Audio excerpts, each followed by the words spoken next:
말씀 가지고 역사하시는 하나님이란 주제로 하나님 은혜 나누겠습니다.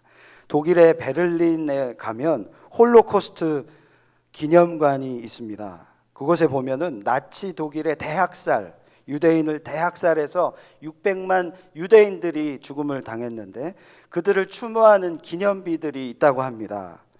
그런데 그 기념비들 중에 한 기념비에 새겨져 있는 문구가 참 우리에게 큰 의미를 줍니다.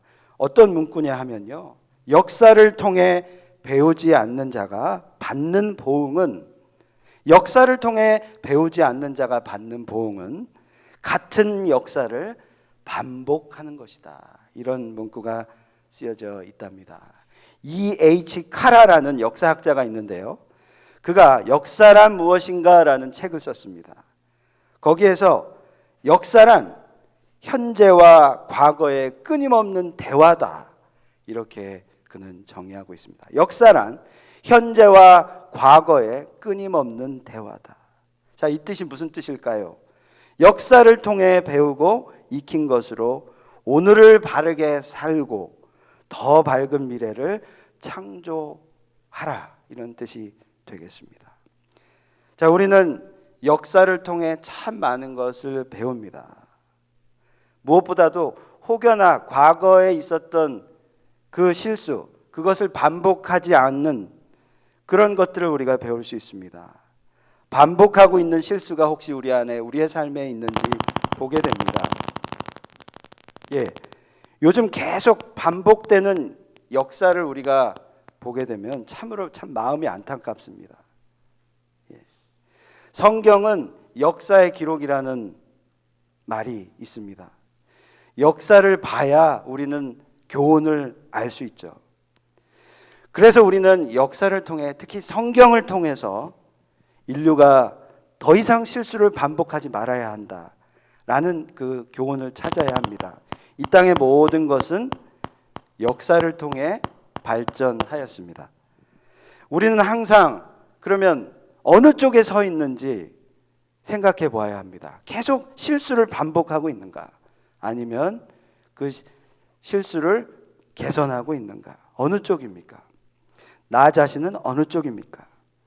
계속해서 개선하고 성장해야 하겠지요. 성경은 인류를 향한 하나님의 역사를 기록한 책입니다. 네, 잠시만요.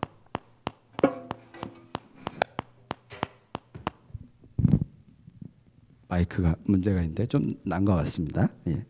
성경은 뭐라고요? 성경은 인류를 향한 하나님의 역사를 기록한 책입니다. 우리는 이 성경을 보게 될 때 우리의 삶이 더 개선되어지고 성장할 것이라고 믿습니다. 우리가 구약부터 몇 주 전부터 마리삼, 말씀이 이끄는 삶을 시작하였는데, 구약을 시작하면서 우리가 맞이하게 되는 것은 성경의 역사서입니다. 17권의 역사서가 성경에는 있습니다. 오늘부터 몇 주간 구약 개론을 좀 나눠보겠습니다. 구약에 대한 소개. 구약에 있는 오늘 첫 시간은요, 구약을 시작하고 있는 역사서 17권의 역사서 아웃라인을 좀 소개해 드리겠습니다. 이것을 통해서 하나님이 어떻게 일하셨는지, 혹여나 우리의 삶에 반복되는 실수는 없는지, 붙들어야 할 교훈은 무엇인지 메시지를 얻는 시간이 되었으면 좋겠습니다. 자, 성경은 구약이 39권이고 신약은 22권으로 구성되어 있습니다. 총 66권인데 구약은 39권, 신약은 22권. 그래서 쉽게 외우려고 3927, 그죠? 3927. 39권, 구약은 39권, 신약은 27권. 제가 뭐라 그랬죠? 27권입니다. 예, 3927로 외우면 되시겠습니다. 원래 이 성경은요, 각각의 책이 다 낱권으로 되어 있었습니다. 한 개씩 따로따로 쓰여진 두루마기였어요. 두루마리로 쓰여졌는데 어느 계기를 통해서 이게 합본이 되었습니다. 그게 성경이 된 겁니다. 자, 그럼 어떻게 이게 합본이 되었는지 좀 말씀드리겠습니다. 오늘 자, 먼저 지금의 성경이 되어진 과정을 좀 설명을 해드리겠는데요. 이것을 신학 용어로 얘기하는데 성경의 정경화 과정이라고 얘기합니다. 자, 이스라엘이 분열되었어요. 우리나라처럼 남과 북으로 갈렸습니다. 패망했어요. 그래서 먼저 BC 722년 북이스라엘이 망했습니다. 아수르에 의해서 망했습니다. 그 후에 한 200년경 후에 BC 587년도에 남쪽의 유다도 망했습니다. 바벨론에 의해 패망되었습니다. 그런데 그 후에 바사라는 나라가 유다를 정복한 그 바벨론이라는 마이크를 또 바꾸겠습니다.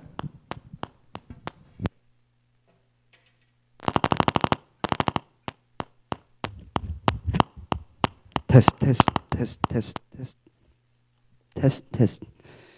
네, 다 껐어요. 예. 네. 남유다가 바벨론에 의해 망했는데요. 네. 바벨론을 또 공격한 바사라는 국가, 페르시아라는 국가인데 바벨론을 정복했어요. 그리고 나서 그 다음에 또 그리스라는 나라가 알렉산더 대왕 왕이었는데 그 바사를 무너뜨렸습니다. 그러니까 바벨론이 남유다를 무너뜨렸고 바사가 바벨론을, 그리고 헬라가 바사를 무너뜨렸습니다. 자, 이제 헬라라는 나라가, 그리스라는 나라가 지배를 하게 됐는데 그리스라는 나라의 알렉산더 대왕이 그 지역을 다 다스렸어요. 제국이 됐어요. 근데 전염병으로 단명하게 됩니다. 그래서 후계자를 미처 지명하지 못하고 갑작스럽게 죽게 되어서 그 알렉산더 대왕의 부하들이 그 지중해 연안의 모든 일대, 그 그리스가 지배하고 있는 모든 땅을 나누어서 다스리게 됩니다. 그 중에 이제 그 부하 중에 한 명이 플레레마이오스라는 부하인데요. 그 부하가 이스라엘이 있는 땅, 애굽 땅과 이스라엘 땅을 다스리게 되고 이스라엘 영토가 그 플레레마이오스에게 지배를 받게 됩니다. 자, 근데 이 플레레마이오스가 그 이스라엘 유대인의 72명의 스승 랍비들을 불러다가 히브리어로 되어 있는 성경을 헬라어로 번역하게 돼요. 그게 바로 여러분 많이 들어보셨을 거예요. 70인역입니다. 70인역이 바로 그 히브리어를 헬라어로 번역한 성경이 70인역입니다. 72명이 해석을 했다고 해서 70인역이에요. 자, 이것이 최초의 번역 성경이에요. 자, 이게 그런데요. AD 90년경 이제 예수님이 오시고 이제 하늘나라로 올라가시고 나서 AD 90년경에 얌리아 랍비 회의에서 이 70인령이 오늘날의 구약 39권으로 확정되게 됩니다. 그때 그 당시에 신약 시대를 살고 있는 사도들 그리고 제자들은 복음서를 쓰고 있었어요. AD 90년경이죠. 그래서 구약을 이미 알고 있었습니다. 그러다가 AD 397년경에 신약을 22권으로 채택해서 신약까지 완성이 27권으로 신약까지 완성이 됩니다. 자, 지금 우리 스크린을 좀 보고 있는데요. 구약의 지금 구조입니다. 구약에 보면 첫 번째 기둥이 17권의 역사서고요. 두 번째 5권의 시가서입니다. 그리고 나머지 17권의 예언서로 구성되어 있는 것이 구약입니다. 그래서 39권의 구약이 있습니다. 비교적 역사적으로 잘 이렇게 구분이 되어져 있습니다. 우리는 지금 구약을 읽기 시작했는데 지금 현재 우리 말씀이 이끄는 사람은 레위기를 읽고 있잖아요. 예. 그래서 이 구약을 잘 이해해야 하는데요. 그러기 위해서는 구약의 구조, 각 권의 이름, 순서 등을 잘 알 필요가 있습니다. 여러분 이제 어린 나이 때부터 어렸을 때부터 교회에 다니신 분은 이 노래 잘 아실 거예요. 어린 추억으로 돌아가서 한번 불러봤으면 좋겠습니다. 이 노래 잘 아시죠? 성경 목록가라는 게 있습니다. 성경 이름을 알아야 돼요. 그래서 제가 한번 불러보겠습니다. 창세기, 출애굽기, 레위기, 민수기, 신명기, 여호수아, 사사기, 룻기, 사무엘상하, 열왕기상하, 역대상하. 2절 에스라, 느헤미야, 에스더, 욥기, 시편, 잠언, 전도서, 아가, 이사야, 예레미야, 에가, 에스겔, 다니엘, 호세아, 요엘, 아모스, 오바댜, 요나미가, 나움, 하박국, 스바냐, 학개, 스가랴, 말락. 신약으로 넘어갑니다. 마태, 마가, 누가, 요한, 사도행전, 로마서, 고린도, 전후, 갈라디아서, 에베소서, 빌립보서, 골로새, 데살로니가, 전후서, 디모데, 전후, 디도서, 빌레몬, 히브리, 야고보서, 베드로, 전후, 요한, 1, 2, 3. 그 다음 뭐죠? 유다서, 요한, 계시록, 구약 39권에다 신약 27권으로 성경 66권이라. 이게 부르면 재밌습니다. 예. 어린 추억에 이게 불렀던 기억이 있으실 거예요. 근데 끝까지 이거를 이렇게 음절과 모든 걸 맞춰서 외우기 쉽지 않은데요. 예. 이것을 외우셨으면 좋겠어요. 그래서 여러 번 불러보세요. 그러면 익숙하실 겁니다. 그러면서 순서가 자동적으로 외워집니다. 자, 현재 우리 말씀이 이끄는 사람 레위기를 읽고 있는데, 레위기를 읽으시면서 어떤 느낌이세요? 상당히 지루한 책이다. 예. 그렇죠? 지루합니다. 근데 그 레위기가 이야기하고 있는 것이 무엇인 줄 알면 지루함이 없어지고 재미가 있습니다. 자, 그러면 17권의 역사서를 한번 쭉 제가 살펴보겠습니다. 그 다음에 각 책들이 보는 우리의 관점, 무엇을 가지고, 어떤 관점을 가지고 우리가 이 책들을 봐야 하는지 한번 제가 말씀해 드리겠습니다. 자, 역사서 크게 보면 6개의 시대로 구분이 됩니다. 첫 번째가 이제 창조 시대죠. 그 다음에 창조 시대는 1장부터 11장, 족장 시대는 12장부터 끝까지, 모세 시대, 사사 시대, 왕정 시대, 포로 시대, 이렇게 6개의 시대로 구분되어져 있습니다. 자, 이 시대는 지금 순서대로 17권의 역사서가 그대로 이렇게 이어집니다. 자, 먼저 우리가 창세기를 보게 되죠. 창세기를 보면 우리가 흔히 갖는 질문이 나옵니다. 창세기부터 창세기, 출애굽기, 레위기, 민수기, 신명기까지 쓴 저자가 모세인데요. 어떻게 창세 이후에 태어난 이 모세가 창세기를 쓸 수 있었을까? 이런 질문이 나올 겁니다. 그런데요, 여러분 잘 아시겠지만 모세는 위대한 애굽 왕의 왕자였습니다. 아주 궁중교육을 철저히 받은 자였어요. 그는 당대 학자보다 더 많은 교육을 받았습니다. 그래서 하나님은 이 모세를 사용하셨어요. 그래서 모든 감추었던 비밀을 하나님이 모세에게 다 계시하셨습니다. 그래서 그 모세가 창세기를 쓸 수 있었다라는 거예요. 창세기는 인류 역사의 시작이자 그리고 이스라엘 국사의 출발이라고 우리가 볼 수 있습니다. 자, 이게 지금 큰 기둥 2가지로 나누어져 있어요. 첫째는 이 세상 우주 만물, 인간, 가정, 죄, 예배, 산업 등의 기원을 말하는 기둥이 있고요. 두 번째는 12장부터 시작되는 아브라함 등장으로 이스라엘의 국사의 시작 기둥으로 우리가 볼 수 있습니다. 제가 지금 계속해서 말씀드렸는데요. 성경은 이 12장부터 시작해서 하나님 나라를 건설하는 하나님 나라 백성 이스라엘에 초점을 맞추고 있습니다. 자, 창세기가 그렇고요. 그다음에 출애굽기를 보면요. 출애굽기 1장에 보면 야곱이 이제 애굽 땅에 살게 되는데 야곱의 식구 70명이 애굽으로 이사를 가나안에서 애굽으로 이사하는 것으로 우리가 볼 수 있습니다. 그런데요, 야곱의 자손이 번성하게 되고 창성하게 되는데 그것의 위기감을 느낀 애굽 사람들이 이들을 결국 노예로 만들어 버립니다. 우리 이집트 왕자에도 나오죠. 그 유대인들이 노예가 되어 버려요.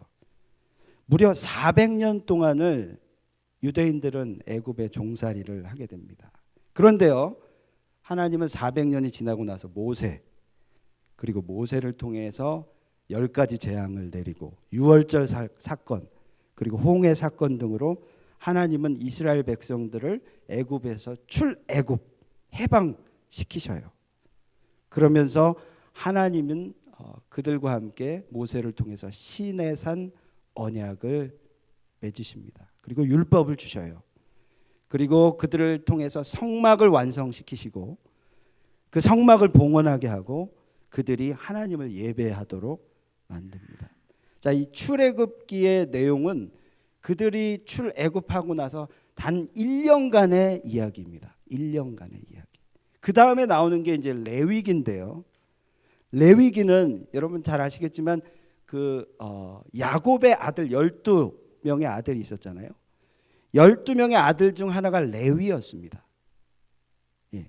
레위 지파는 그 아들로 인해서 생긴 지파인데요. 레위 지파는 누구였냐면 성막을 지키고 하나님을 섬기는 제사장 역할을 했습니다. 세워진 성막을 중심으로 하나님을 어떻게 섬겨야 하는지, 그리고 백성들 간에 어떤 생활을 해야 하는지, 하나님 뜻대로 어떻게 살아야 하는지를 소개하는 지침서가 바로 레위기입니다. 무슨 말씀인지 아시겠죠? 그래서 그 레위기에 보면 지루한 단어가 나오는데 그게 다 제사법, 생활법, 절기가 언제인지 이런 것들이 나옵니다. 그런데요, 이 레위기는 출애굽기하고 레위기는 동일한 시간에 기록된 겁니다. 단 1년 동안에 같은 시대 선상에 있습니다. 예배와 신앙생활을 기록한 책이죠. 그 다음에 이제 나오는 게 민수기입니다. 민수기는 백성민, 그 다음에 셀수, 그래서 민수기입니다. 책 이름대로 인구 조사를 한 거예요. 인구 조사. 왜 했을까요? 이제 1년이 지나고 나서 40년간을 광야에서 지냈는데 앞으로 가나안 땅까지 가면서 국민을 보호해야 되잖아요. 그래서 인구를 조사하고 20세 이상의 병력을 마련하게 되는 거예요. 그래서 인구 조사를 한 거예요. 광야 생활이 총 40년이었는데 앞으로 39년 동안 어떻게 지내야 하는지를 준비하고 기록한 광야 생활의 기록의 내용이 바로 민수기입니다. 자, 한번 또 스크린 한번 봐주십시오. 다음 장입니다. 다음 장 스크린. 자, 여기서 제가 아까 시내산 언약이 출애굽해서 지금 이 세모 반대 모양에 보면 맨 밑에 시내산이 있죠. 거기서 하나님이 율법을 주셨다라고 말씀드렸어요. 지금 이 민수기는 이제 시내산에서 출발해서 네목 중간에 가데스 바네아를 통과해서 그 위에 보면은 모압 에돔이라는 곳이 있죠. 거기까지 이동하는 모든 39년의 시간을 기록하는 거예요. 그래서 시내산 가데스 바네아 그리고 모압까지의 영토, 그 지역이 이 민수기의 배경입니다. 저기 보면은 모압 에돔은 그들이 이스라엘 백성이 지나가면서 원래는 더 쉽게 갈 수 있는 킹스웨이라는 길이 있었는데요.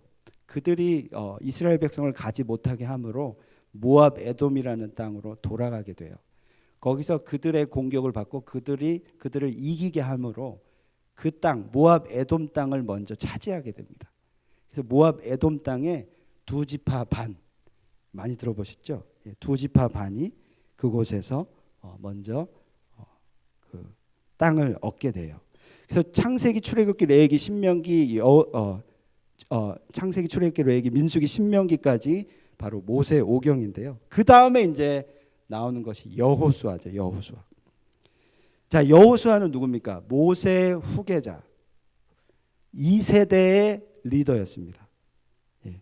요단강을 건너서 이제 여호수아가 이들 백성을 아까 그 지도를 보여주시면 요단강을 모압 에돔에서 이제 그 얇은 줄이 있죠. 저기가 요단강인데요.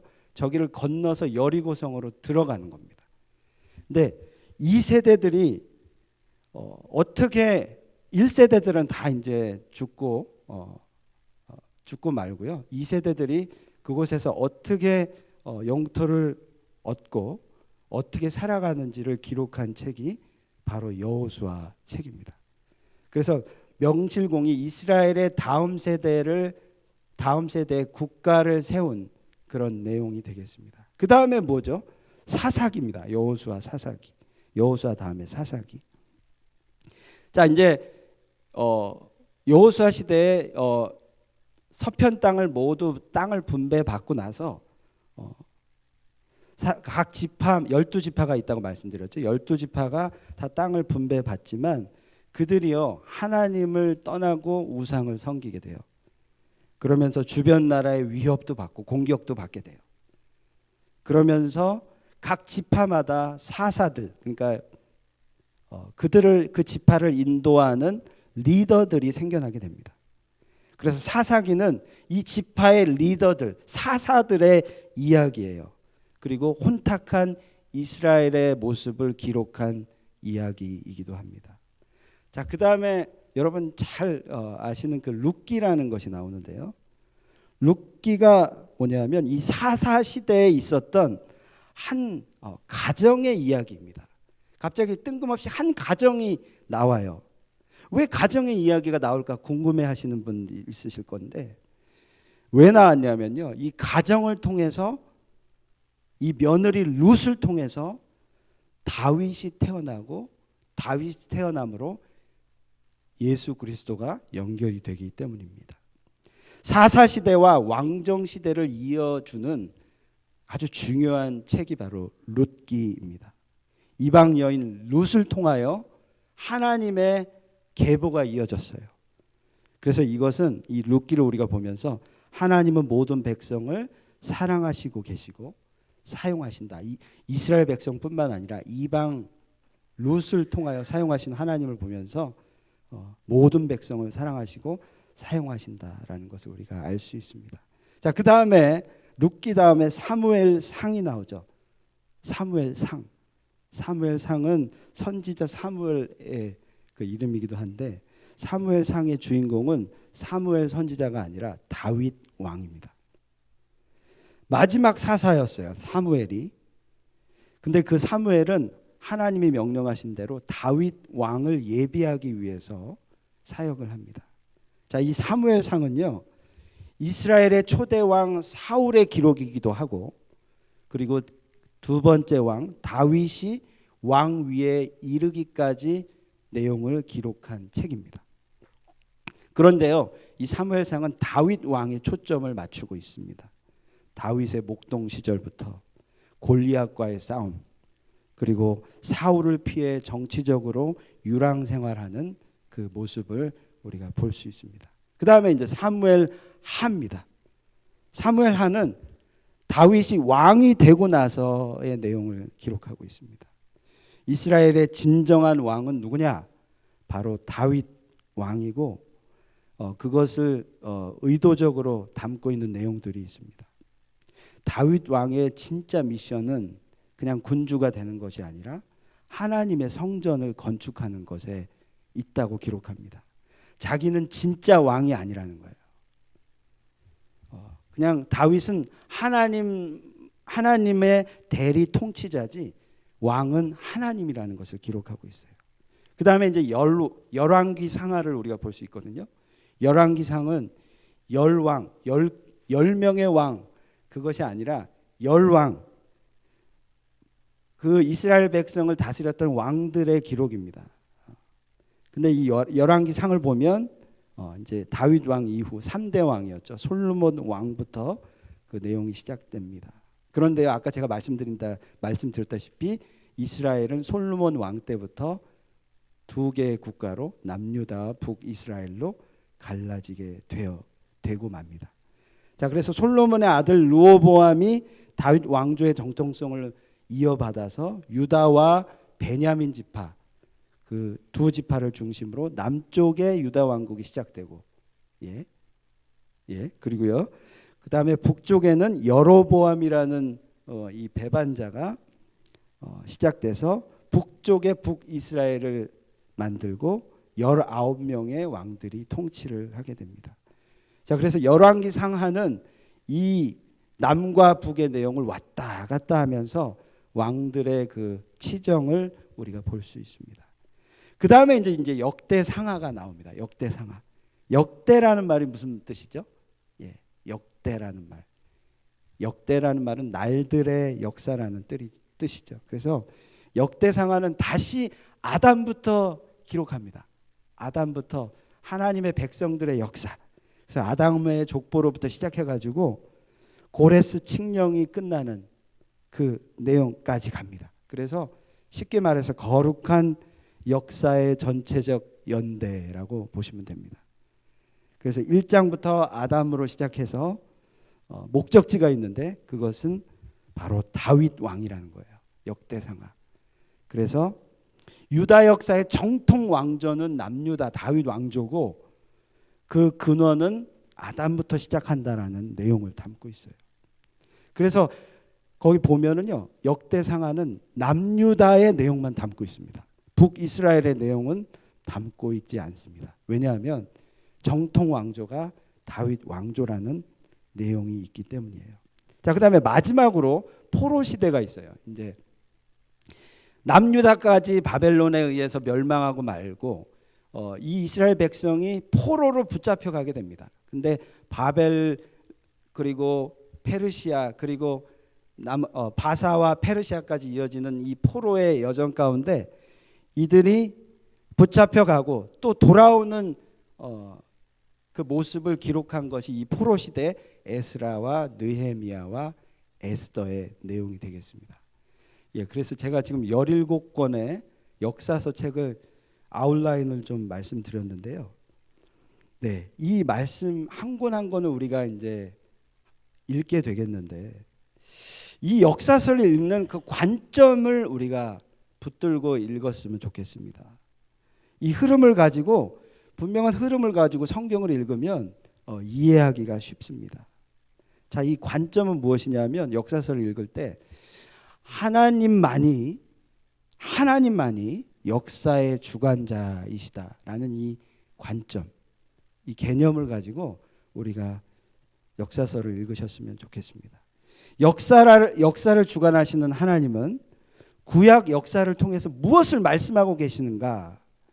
자, 인간들은 나를 떠났고 심판받아야 마땅하지만 나는 그 백성들을 사랑하고 그들과 함께할 나라를 세울 것이다 라는 요 개념으로 성경을 읽으셨으면 좋겠어요.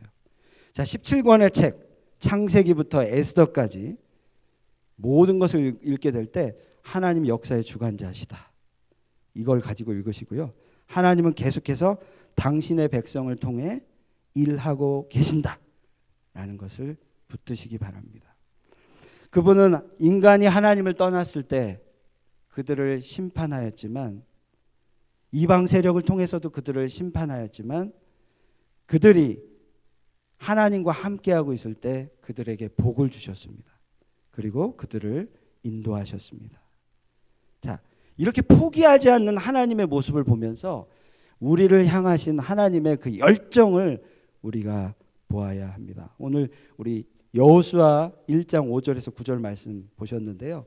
5절에 보면 이 이스라엘 다음 세대, 이제 요단강을 건너서 새로운 땅, 젖과 꿀이 흐르는 가나안 땅을 맞이하는 이들을 향해서 하나님이 하시는 말씀을 우리가 보게 됩니다. 5절 후반부에 보면 너와 함께 있을 것임이니라, 내가 너를 떠나지 아니하며 버리지 아니하리라, 이렇게 말씀하십니다.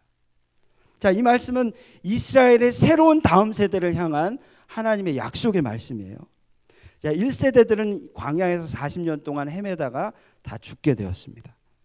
그런데요, 하나님이 이스라엘을 향한 그 마음은 끝난 것이 아니었어요. 포기하신 게 아니었습니다. 그 다음 세대들을 향한 그 마음은 내가 너를 떠나지 아니하고 너를 버리지 아니하리라. 자, 이것이 지금 구약 역사를 새롭게 쓰는 터닝 포인트가 된다라는 사실을 기억하셨으면 좋겠어요. 그 순간 하나님은 내가 너희를 붙들리라, 너희와 함께하리라 하시는 그 이스라엘 다음 세대들을 향한 그 하나님의 마음이고 열정이라는 사실입니다. 자, 그리고 그 하나님의 약속은 이스라엘 다음 세대들만을 위한 약속은 아니죠. 지금 우리가 성경을 묵상하고 따르는 저와 여러분을 향한 약속이기도 합니다. 자, 우리가 이방인이에요. 이스라엘 백성이 아닌데요, 하나님 동일하게 저와 여러분을 사랑하셔서 하나님의 백성 삼으셨어요. 그래서 우리가 이방인일지라도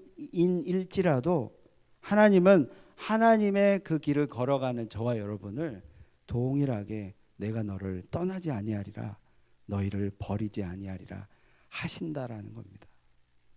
하나님은 그 당신의 마음, 그 열정으로 당신의 역사를 지금도 써 나가고 계십니다. 그 열정의 증거, 우리를 끝까지 포기하지 않고 우리를 구원하시겠다고 하시는 그 증거가 바로 예수 그리스도이십니다. 예수 그리스도를 통해 끝까지 저와 여러분을 살리시겠다라는, 구원하시겠다라는 하나님의 열정입니다. 그래서 지금도 하나님의 역사는 현재 진행형이라는 거예요. 그래서 우리가 아무리 이 시대가 악하더라도, 소망이 없게 느껴지더라도 우리에게는 하나님의 약속이 있기 때문에 여전히 소망이 있다라는 거예요. 자, 9절에 하나님의 그 마음, 그 열정이 다시 나옵니다. 내가 어디로 가든지, 9절에 보면 내가 어디로 가든지 내 하나님 여호와가 너와 함께 하느니라. 자, 이게 보면 임마누엘의 하나님, God with us, 이게 바로 내가 너와 함께 하겠다라는 약속인데요. 임마누엘, 하나님이 저와 여러분과 함께 하시겠다라는 거예요. 우리의 역사서를 보면서 그것을 깨닫게 된다라는 거죠. 저는 우리 선한목자교회가 이 성경을 보면서, 특히 이 역사서를 보면서 하나님이 함께 하시겠다라는 그 약속 붙들으셨으면 좋겠습니다. 우리 교회가 그 약속 정말 붙들고 그 열정 가지고 나아갔으면 좋겠어요. 그 열정이 살아있는데, 그 소망이 있는데 우리가 어떻게 가만히 있을 수 있겠습니까? 계속 앞으로 나아가야 되는 거죠. 머물러 있지 말아야 된다는 거예요. 하나님의 뜻을 구하고 그 열정 가지고 계속 앞으로 전진하자라는 거죠. 또한 우리 한 분 한 분 성도님들의 삶에 약속을 지키시는 하나님, 말씀하신 하나님을 신뢰하시는 그 은혜가 있기를 바랍니다. 참 보면 외롭고 고된 이민 생활이에요. 저도 성도 여러분들에 비하면 15년을 이민 생활을 했는데 돌아보니까 15년이 어떻게 지났는지 모르겠어요. 그냥 2005년도부터 제 모든 그 시간이 멈춘 것 같아요. 15년이 그냥 훅 지나갔어요. 그러니 3, 40년 계신 분들은 어떠시겠어요? 참 외롭고 고된 생활이라고 생각합니다. 아침 일찍부터 시작해서 정말 고생하시다가 그렇게 또 힘들게 살아가시는데, 그래서 내 주변엔 아무도 없는 것 같고 아무것도 남는 게 없다라고 생각하실 수 있는데요, 그게 아니라는 거예요. 하나님은 저와 여러분을 이 미국 땅에 보내셔서 하나님의 뜻을 이루어가고 계신다라는 거예요. 그것을 붙드시는 저와 여러분이 되었으면 좋겠습니다. 하나님의 열정, 그것을 보시는 거예요. 절대 우리를 외면하지 않으시는 하나님, 우리가 눈물의 기도와 정말 간절한 간구가 있을 때 하나님은 저와 여러분 함께 하십니다. 우리가 역사서를 보면서 알 수 있잖아요. 노아를 통해서, 아브라함을 통해서, 모세를 통해서, 그리고 다윗을 통해서 하나님의 일들을 해오시는 것을 성경을 통해 보잖아요. 자, 우리 이사야 말씀을 보면 그 하나님의 마음을 볼 수 있습니다. 이사야서 보면 49장 이사야서 15절 16절을 보면 그 하나님의 마음 보겠는데요. 우리 같이 한번 읽어보겠습니다. 시작. 여인이 어찌 그 젖먹는 자식을 잊겠으며 자기 태에서 난 아들을 긍휼히 여기지 않겠느냐. 그들은 혹시 잊을지라도 나는 너를 잊지 아니할 것이라. 다음, 내가 너를 내 손바닥에 새겼고 너의 성벽이 항상 내 앞에 있나니. 여인이 어찌 젖먹이는 아이를 잊겠느냐. 내가 너희를 내 손바닥에 새겼다 라고 말씀하시는 그 하나님의 약속을 들으시는 저와 여러분이 되었으면 좋겠습니다. 손바닥에 새기셨대요. 손바닥에. 자, 그 하나님의 그 마음, 열정 앞에 우리가 행할 일이 두 가지가 있습니다. 오늘 말씀에서 찾게 되는데, 첫 번째는 강하고 담대하라 라는 말씀입니다. 이스라엘 다음 세대 백성들이 요단강 저편 가나안 땅을 바라보며 하나님이 하신 말씀은 강하고 담대하라 라는 말씀입니다. 새로운 역사를 쓰게 될 그 이스라엘 2세대들을 향하여 하나님 3번이나 동일하게 말씀하신 것은 강하고 담대하라. 내가 너와 함께 하겠다. 이것이야말로 하나님이 동행하시겠다라는 약속입니다. 어떤 상황 속에도. 그렇기 때문에 믿음의 근육을 키워나가시는 저와 여러분 되었으면 좋겠습니다. 환경이 믿음 생활하기가 좀 힘들지라도, 내 환경이 믿음 생활을 못하게 만들지라도 믿음으로 강하고 담대하시는 저와 여러분 되길 바랍니다. 우리 믿음이 우리를 강하게 합니다. 두 번째는요, 우리가 행할 일 두 번째는요, 한 권 한 권 성경을 묵상하면서 하나님을 만나는 겁니다. 자, 오늘 이 여호수아 말씀에 하나님의 마음을 한번 보세요. 7절 8절에 보면 이렇게 당부하죠. 내가 명령한 그 율법을 다 지켜 행하고 우로나 좌로나 치우치지 말라. 이 율법책을 내 입에서 떠나지 말게 하며 주야로 그것을 묵상하여 그 안에 기록된 대로 다 지켜 행하라. 그리하면 내 길이 평탄하게 될 것이며 내가 형통하리라 말씀하십니다. 네, 주야로 말씀을 묵상하라. 그것이 우리가 믿음의 삶을 살아가는 그 역사를 붙드는 여러분의, 저와 여러분의 삶입니다. 말씀대로 살아가시는, 그래서 복을 얻으시는 축복이 있기를 바랍니다. 사단은요, 참 우리의 마음을 흔드는데 세상을 흔들어요. 그래서 세상을 이원화합니다. 나누어요, 자꾸. 그래서 좌로 우로 치우치게 만듭니다. 참 지식은 많아서 홍수와 같은 삶을 살고 있는데 그 지식이 많아서 우리를 망하게 할 때도 있어요. 그것을 아는 또 분별력이 우리에게 필요합니다. 세상이 정말 우는 사자와 같이 사단이 역사합니다. 어떤 것에도 치우치지 않는 저와 여러분 되었으면 좋겠어요. 어떤 지식에도 치우치지 아니하고 우리는 하나님 말씀을 중심으로 살아가시는 축복이 있기를 바랍니다. 오늘 말씀에 우로나 좌로나 치우치지 말라라고 하나님 말씀하시죠. 세상을 우리가 분명히 알아야겠지만 이념 가운데 묶여있지 마시라는 말씀이에요. 좌로나 우로나 치우치지 말라는 거예요. 어떤 크리스찬들은 나는 좌파야, 나는 우파야, 이렇게 얘기합니다. 크리스찬이라면 보수적인 삶을 살아야지. 보수라는 말이 너무 중요한데요, 거기에는 숨겨진 사단의 계략이 있습니다. 좌파로 우파로 우리가 끌려다니면 안 된다는 거예요. 좌로나 우로나 치우치지 말라. 오직 성경을 중심으로 살아가시는 그 삶을 우리가 살아야 하겠습니다. 오직 성경을 묵상하고 성경을 알고 거기서 그 진리를 깨달아 어느 편에 내가 서는 것이 아니라 하나님 편에 서시는 그 은혜가 있기를 바랍니다. 자, 구약의 역사서를 보면서 각 권들이 무슨 뜻을 가지고 있는지를 아주 약소하게 브리플리 나누어 보았습니다. 자, 이것을 통해서 이제 성경을 읽으실 때 지루하지 않게 읽으셨으면 좋겠고요. 그것을 계속 연구하고 그 뜻을 알아서 재미있게 성경 그 속뜻을 깨달아 가시는 저와 여러분이 되었으면 좋겠습니다. 자, 다시 한번 마음 잡으시고 새롭게 시작하신다는 마음으로 지금 레위기를 읽고 있습니다. 출애굽기부터 시작해서 한 5주가 지났습니다. 새로운 마음으로 역사서를 읽으시는, 그래서 하나님 약속 붙드시고 하나님 말씀 가운데 굳건히 서시는 저와 여러분 되었으면 좋겠습니다. 아멘.